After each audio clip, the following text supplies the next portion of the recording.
Vous voulez vivre l'expérience de la van life, vous le vivez déjà, vous vous demandez peut-être s'il serait sage ou non d'avoir un pied-à-terre. Eh bien, on se posait toutes ces questions avec Caroline qui, pour l'occasion, est derrière la caméra. Et dans cette vidéo, on vous explique pourquoi nous avions fait le choix de n'avoir ni pied-à-terre ni garde-meuble lors de notre départ. Mais aussi, pourquoi, au bout de 3 années de vie à temps plein sur les routes, nous avons finalement décidé d'en faire l'acquisition. On partage donc avec vous notre retour d'expérience, on répond aux questions que vous nous avez posées sur Instagram, on fera de notre mieux, et bien sûr, nous vous présentons en toute fin de vidéo eh bien, ce pied-à-terre dont nous venons de faire l'acquisition et qui rentre dans un projet bien précis. Nous sommes au milieu de la nature. Il y a les oiseaux pour nous tenir compagnie. Bienvenue dans notre vie sur les routes.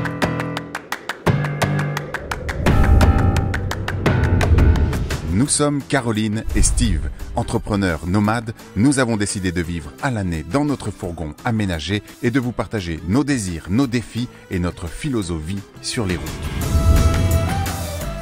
Et si vous avez un problème avec le fourgon aménagé, et si on vous le vole, et si vous tombez en panne, et si vous avez un accident, et si vous tombez malade, et si vous vous blessez, et si vous voulez revenir finalement, que vous changez d'avis, et si, beaucoup de personnes nous ont dit qu'on était inconscient, que c'était pas vraiment raisonnable à plus de 40 piges, eh bien de renoncer à tout ce qu'on avait acquis depuis des années et de vendre en fait, de donner tous nos meubles, de ne rien stocker, de vendre la voiture et aussi de rendre la maison que nous avions en location. Et à chaque fois, au fond, ma réponse était la même. Et si tout allait bien? Et si chaque problème avait sa solution en temps voulu? Et si au contraire d'ailleurs, c'était l'occasion de s'entraîner à développer plus de confiance et plus d'audace dans notre capacité à réaliser nos projets de vie? En fait, on peut comprendre que pour certaines personnes, ce ne soit pas forcément une bonne idée de partir sans pied-à-terre. On est tous différents finalement. On n'a pas tous vécu les mêmes expériences de vie, on a tous des peurs, des doutes, des incertitudes qui, le plus souvent en fait, vont guider, diriger ou dicter nos actions, mais aussi nos inactions. Mais ce qu'il se passe à chaque fois, et vous me dites en commentaire si ça résonne pour vous ou pas, ce qu'il se passe la plupart du temps, à chaque fois même, c'est que les amis, l'entourage et même des inconnus donnent leur avis, aussi des conseils, en se basant sur leurs propres peurs, sur leurs inquiétudes, sur leurs propres angoisses, leur vision du monde, et tout ça, la plupart du temps, avec bienveillance. Il n'y a pas de souci avec ça. Mais le truc, c'est que en général, aucun n'a véritablement tout plaqué pour vivre sur les routes. Ça veut dire que aucun n'a cette expérience-là, mais tout le monde a un avis dicté par ses peurs, ses freins psychologiques, encore une fois, et c'est normal, on le fait tous et nous le faisons aussi. Mais de notre côté, on a été confortable à cette idée. C'est précisément ce que nous voulions, de tout lâcher et de partir. On voulait le faire à 100%, prêt à vivre à 100% ce mode de vie sans pied-à-terre et sans rien qui puisse nous retenir. Nous avions quelque part foi en notre potentiel à trouver des solutions quand il serait temps de surmonter les difficultés qui, évidemment, n'allaient pas nous épargner. Et elles ne nous ont pas épargnés. Et c'était juste pour nous, mais ça ne l'est pas forcément pour vous. Donc ce choix a été animé, en ce qui nous concerne, d'une véritable introspection par rapport à nos peurs, nos besoins et nos envies. Donc il y a 2 raisons principales pour lesquelles nous avons fait ce choix. Ça peut nourrir votre propre réflexion, mais retenez que le but n'est pas d'influencer votre décision, ni de la remettre en cause. Donc à vous d'être en accord avec vos besoins en ayant fait votre propre introspection. Et en ce qui nous concerne, pour le premier besoin en fait que nous avions à assouvir, eh bien, c'était tout simplement celui, et je suis sûr que nous l'avons en commun quelque part, mais attention, il faut savoir le définir pour chacun, le besoin de liberté. Nous voulions nous sentir totalement libres, partir pour une durée indéterminée sans avoir nulle part où rentrer. Nous ne voulions finalement surtout pas que ça prenne de la place dans notre esprit d'avoir un pied-à-terre. La seule chose qui devait nous faire revenir en Bretagne, eh bien, ce ne devait être que nos enfants. ou la famille, mais rien d'autre.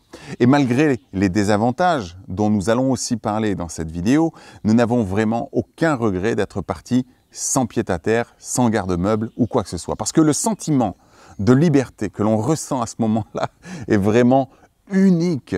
Choisir une destination sans avoir à se dire qu'il va falloir rentrer à un moment donné, vous savez, comme à la fin des vacances, c'est quand même quelque chose d'unique, vraiment, vraiment de génial à vivre. Se dire en fait qu'on peut rester à un endroit, là où on se sent bien, aussi longtemps qu'on veut, évidemment en fonction des lois du pays et tout ça, hein, mais autant qu'on le souhaite, sans avoir dans un coin de sa tête, là par là, quelque part en haut à droite, la contrainte de devoir rentrer tôt ou tard.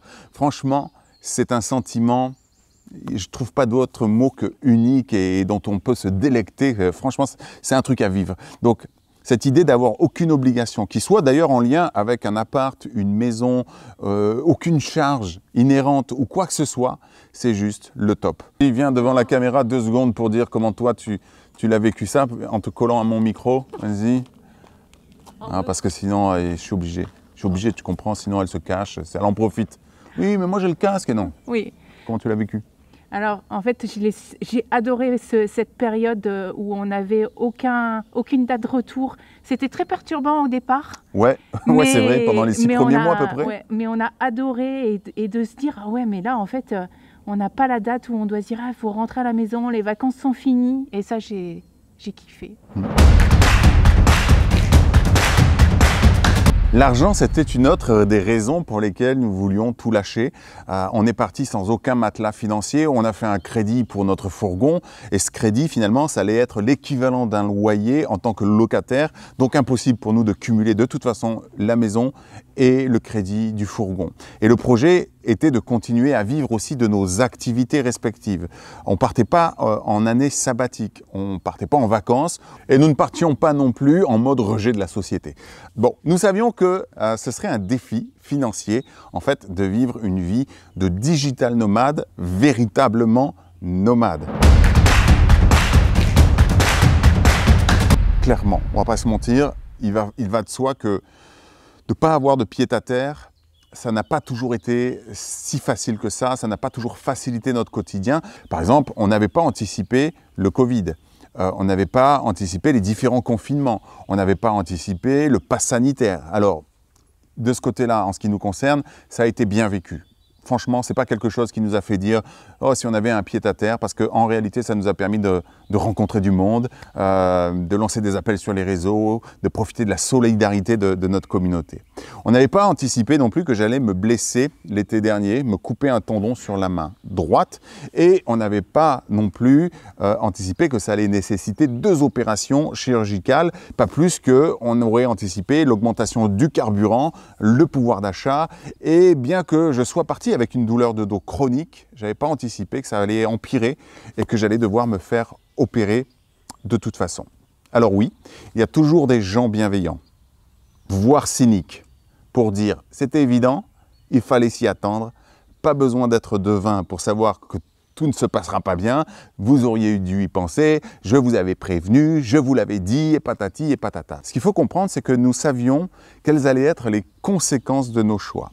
Et que notre état d'esprit avec Caro n'est pas de nous préserver des aléas de la vie, mais d'oser vivre la vie qui nous fait vibrer, même si parfois ça semble risqué. En fait, on veut développer notre capacité à faire face à l'adversité. Nous voulons oser malgré ces moments dont on sait que nous serons vulnérables et inconfortables parce que notre vision du monde,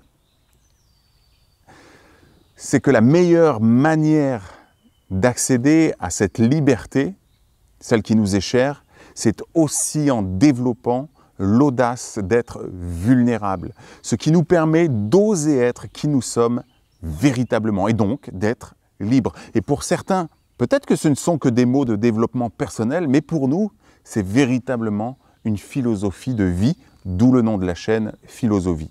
Donc dans les moments difficiles, nous avons tout simplement su trouver les solutions. Nous avons fait preuve d'humilité, de résilience. Nous avons trouvé les solutions par nous-mêmes et parfois en demandant à la famille, aux amis, à la communauté, Oser demander, c'est important. Parfois, nous aurions voulu, évidemment, avoir un pied-à-terre, mais jamais nous n'avons regretté parce que nous avons toujours trouvé comment relever les défis qui se présentaient à nous. Et encore une fois, parfois avec humilité, en acceptant qu'on ne peut pas tout gérer soi-même et trouver les solutions tout seul et qu'on a aussi besoin des autres. Cette partie de la vidéo, c'est Caroline qui aurait dû vous la partager. Mais elle s'est défilée, donc c'est encore votre serviteur dévoué qui va répondre à la question « Pourquoi avons-nous… » Et elle danse en plus derrière la caméra, elle fait sa maline. Mais viendra le jour où tu feras les vidéos seule, tout entière. Oui, c'est ça. Bon, alors pourquoi nous avons pris un pied-à-terre? Eh bien, pendant 2 ans et demi, comme je l'ai dit tout à l'heure, en fait, on n'a pas vraiment envisagé ça. Là où les choses ont commencé à être plus difficiles, c'est cet été. Après les 2 opérations de la main, on était vraiment fatigués, tous les deux. En plus, le fourgon aménagé a été immobilisé pendant 10 jours au garage, donc on a dû trouver des solutions en plein été pour se loger. Et là, c'est plus pareil. On a été accueillis sur un terrain, le terrain de Kevin, que je remercie encore ici à l'occasion. Et franchement, c'était parfait, mais honnêtement, nous aurions apprécié, nous, à ce moment-là, d'avoir un coin à nous pour vivre sans devoir bouger tous les jours ou tous les 2 ou 3 jours, plutôt pour vider les toilettes, pour chercher de l'eau, pour nous rechercher en électricité quand il faisait pas beau, pour prendre une bonne douche, enfin pour avoir un peu de confort. Et on commençait à se demander comment en fait nous allions gérer par la suite, parce que encore une fois, je savais que j'allais devoir me faire opérer du dos et que voilà, là il fallait vraiment qu'on puisse se poser pour ma convalescence, ce que je suis en train de faire au moment même où je suis en train de faire cette vidéo. Alors au final, ce qui a été en réalité déterminant, pourquoi est-ce que nous avons décidé? C'est que j'ai donné une conférence au mois d'octobre au sujet de l'audace. C'était à La Rochelle à l'occasion d'un événement sur l'immobilier justement. Et les gens ont vraiment aimé ma conférence, mais ce que je ne m'attendais pas avec Caroline, c'est que, eh bien, en écoutant, nous, les autres conférenciers, ça nous a titillé pas mal. Il y a quelques infos qui nous sont parvenues et qui nous ont fait prendre conscience, en fait, eh bien, que peut-être on pouvait se lancer dans un nouveau projet. Et là, tout s'est accéléré. Le lendemain matin, nous étions encore à l'hôtel. Je vais voir Caro, je lui dis hey, « Tu sais quoi, je viens de trouver notre pied-à-terre.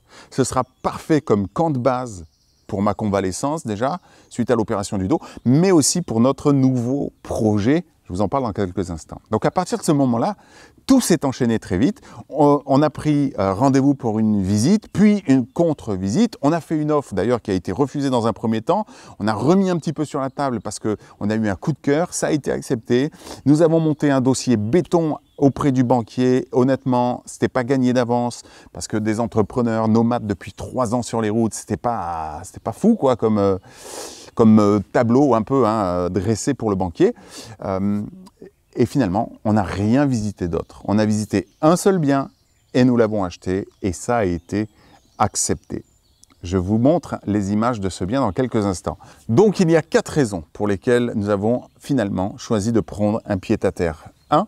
La fatigue, le besoin de nous poser de temps en temps pour travailler aussi sur nos entreprises plus efficacement, plus posément et ainsi travailler moins pendant nos prochains voyages. Parce que bien entendu qu'on ne va pas s'arrêter de voyager comme ça. Deuxièmement, c'est avant tout une question de santé qui fait partie tout simplement de notre priorité en 2022. Clairement, ma priorité, c'est de retrouver la forme par rapport à mon dos, de retrouver de la mobilité pour profiter de nos voyages et de faire toujours plus de vidéos, etc., etc. La troisième raison, c'est le projet.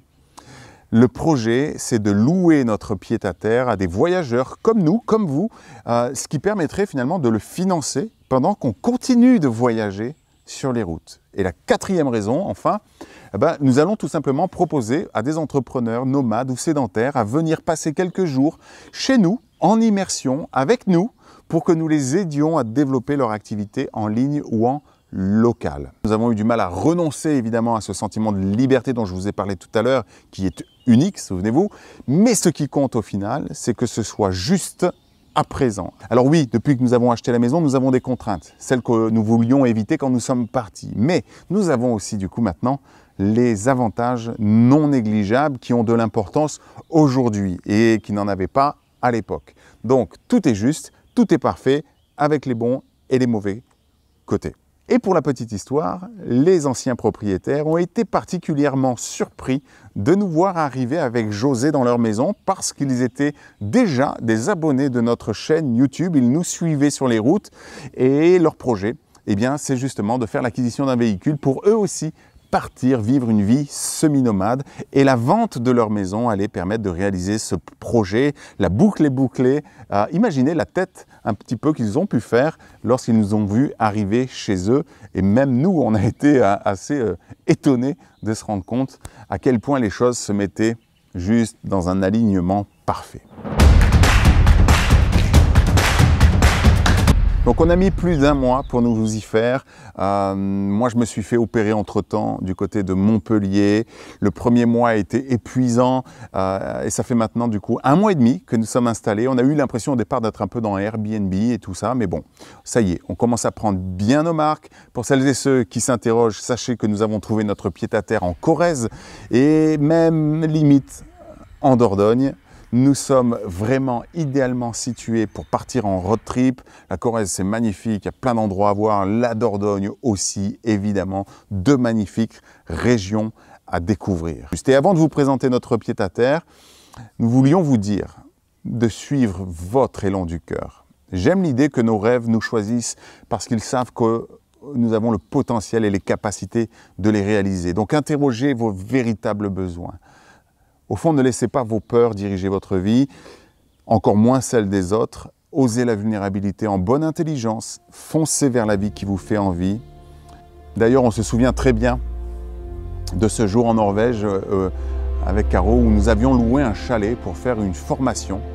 Et on s'est dit, waouh, un jour, nous aussi, nous aimerions vraiment avoir un chalet.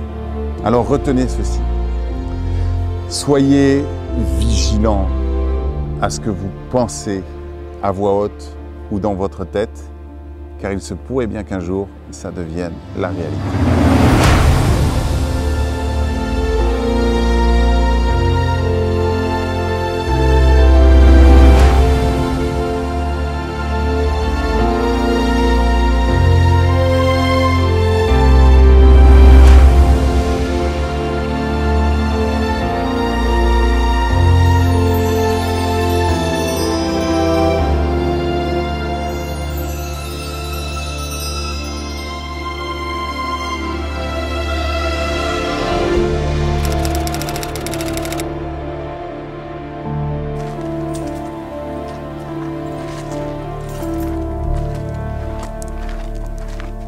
Ça y est, on est arrivé, ça y est, on est à la maison.